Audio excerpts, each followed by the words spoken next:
So let's get on to the topics, and we have some listener topics today. And the first one comes from Somewhat Awesome Rob at SWA Films on Twitter, friend of ours. He says, "Can you smell what The Rock is cooking?" And there's a GIF which doesn't translate to a printout too well. Can you smell what The Rock's cooking, Matt? If The Rock was cooking something, what would he be cooking right now? I don't know.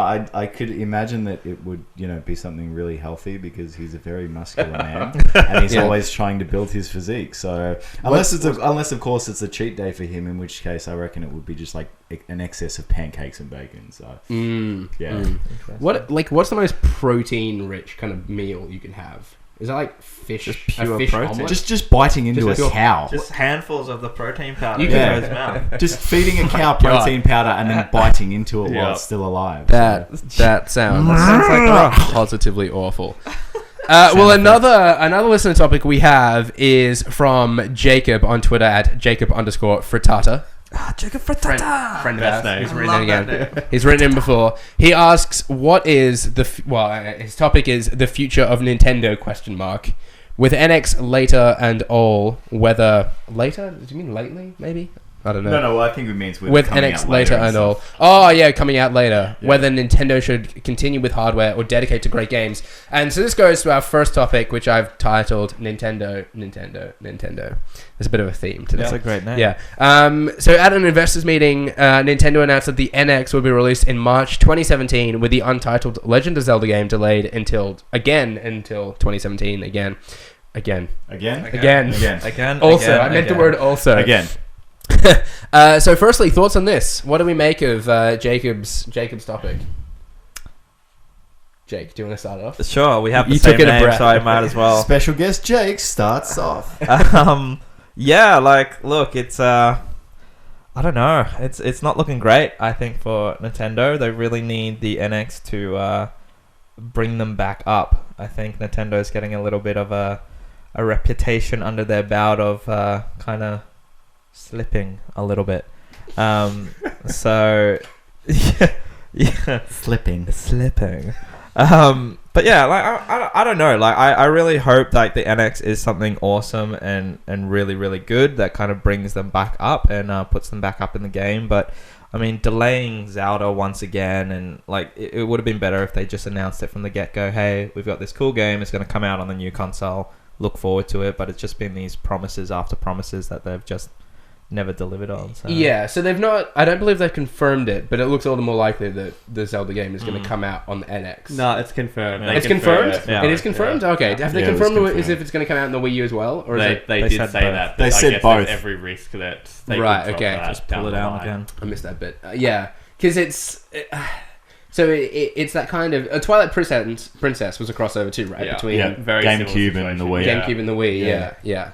I think that makes sense to launch the NX with their strongest title. Yeah, it looks like it's going to be a reboot of The Legend of Zelda. Yeah. So I think it's a good plan.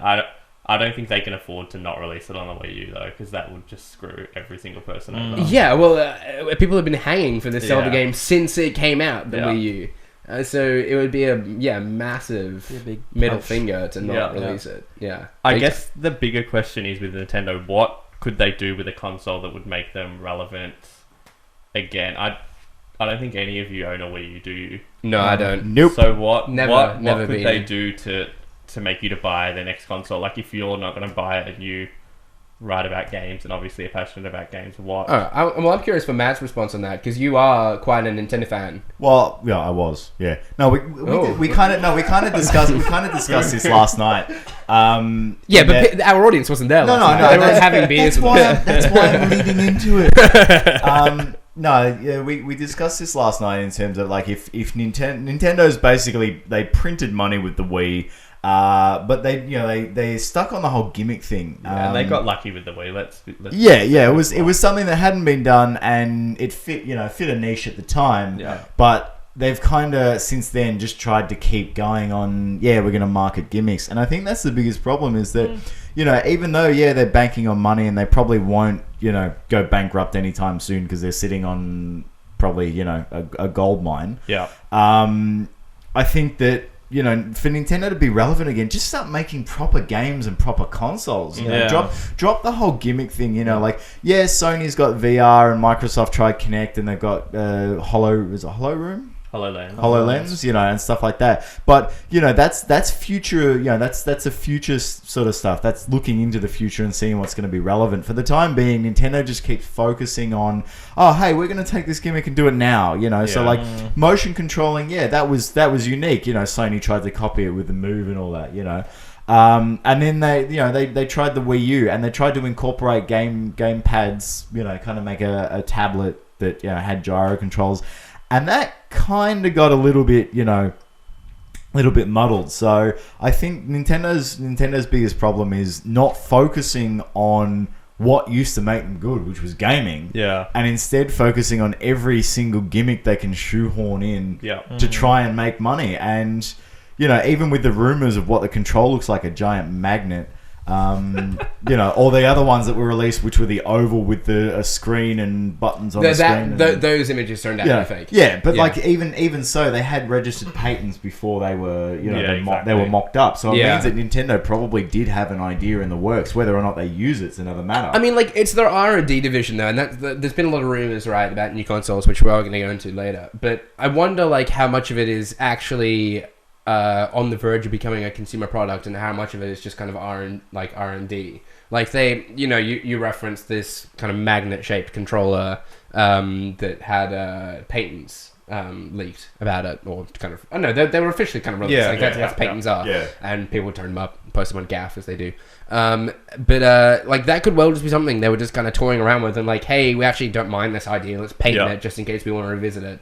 Like maybe the controller doesn't actually look anything like that.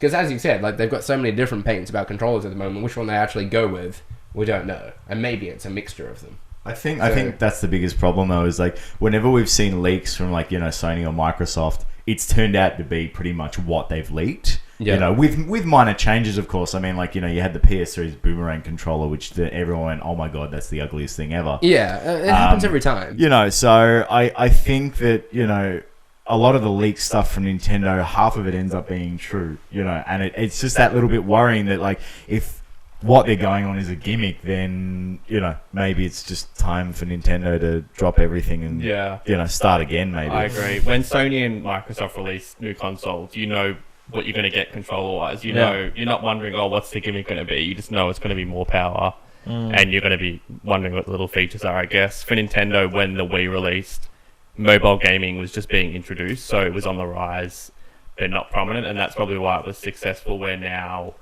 the person that was more likely to buy a Wii is probably going to buy an iPad or an iPhone. So I think that's where they've gone wrong on the way. I think this year the quality and last year of their games has also gone down a little bit. Like that Animal Crossing game was terrible on Wii U. Yeah, Mario Tennis was terrible. Yeah. And the amount of like first party titles that we haven't seen a decent game from in years that would put them back at the forefront of you know, gaming. I mean, like you've got Metroid. What else was it? We were discussing. Even like last time we were like saying like the whole like Mario Galaxy thing and everything like that. Like, just to have another solid game like that. It's just like lately it's just been like these crossovers, like more Sonic and Mario Olympic stuff or anything like that. It's just like so take it back to roots. I tweeted out kind of after this meeting, and kind of saying like they seem to be appealing to an audience that I don't know exists. Yeah, exactly. Maybe in Japan it does, but not in the West. I think. Yeah, like their fan base is like crying out for all this stuff, like Metroid and Mario Galaxy games, for instance. And they just kind of blatantly ignore it, it seems. They don't even kind of say, oh, like, you know, that'd be an interesting idea. Like, we'd be looking into that or whatever. Yeah. But they produce, like, mobile games that no one's asking for. And it's almost like they're trying to sort of tap into this maybe the market that the Wii found success with, this kind of casual sort of audience that don't typically play video games, try and capitalize on that. But it seems a bit weird to me. It seems like they're just kind of letting their fans go. There's an interesting point in that, in thinking about you know, again with sort of Super Mario Galaxy and not touching Metroid and all that. In that, if you look at it, recent Nintendo's kind of been like, you know, make a gimmick and flow with the gimmick. Yeah. If you look at the even with like the most recent sort of like Mario games, so like we'll go back to 2D side scrolling again, and that's literally what every Mario game has been like since the Wii U's come out. It's you've had Super Mario 3D Land, which is basically 2D into 3D. New Super Mario Brothers, Wii U, new Super Luigi Wii U. Basically, all like it's once they get fixed on a gimmick or an idea, they just stick with it and they can't seem to break the mold.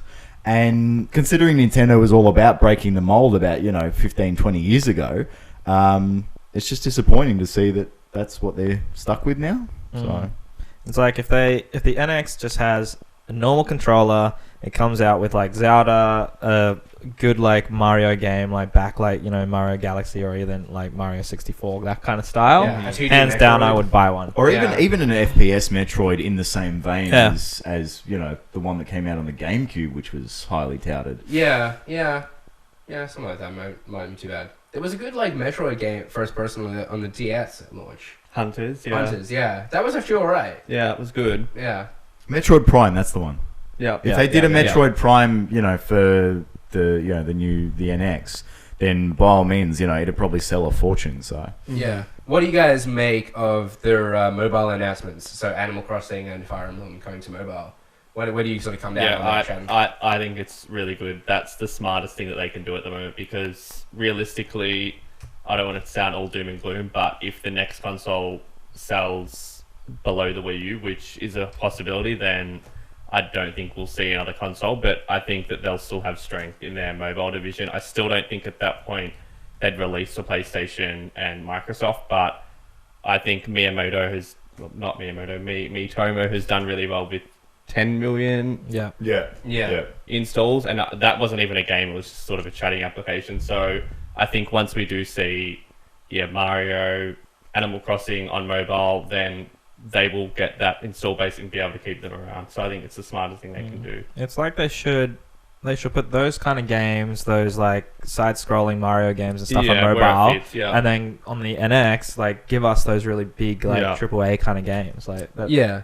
I mean, the idea behind their mobile division, right, is to like kind of provide a taster of what you can get on a Yeah. console, kind of bring people in. I think that's their kind of their mission statement. Yeah. If I remember correctly, with their mobile And division. if that does thrive, then to be honest, their next console doesn't need to sell 50 million units, because they'll have that mix of a smaller amount of console gamers and then 20, 30, 40 million mobile gamers. Yeah.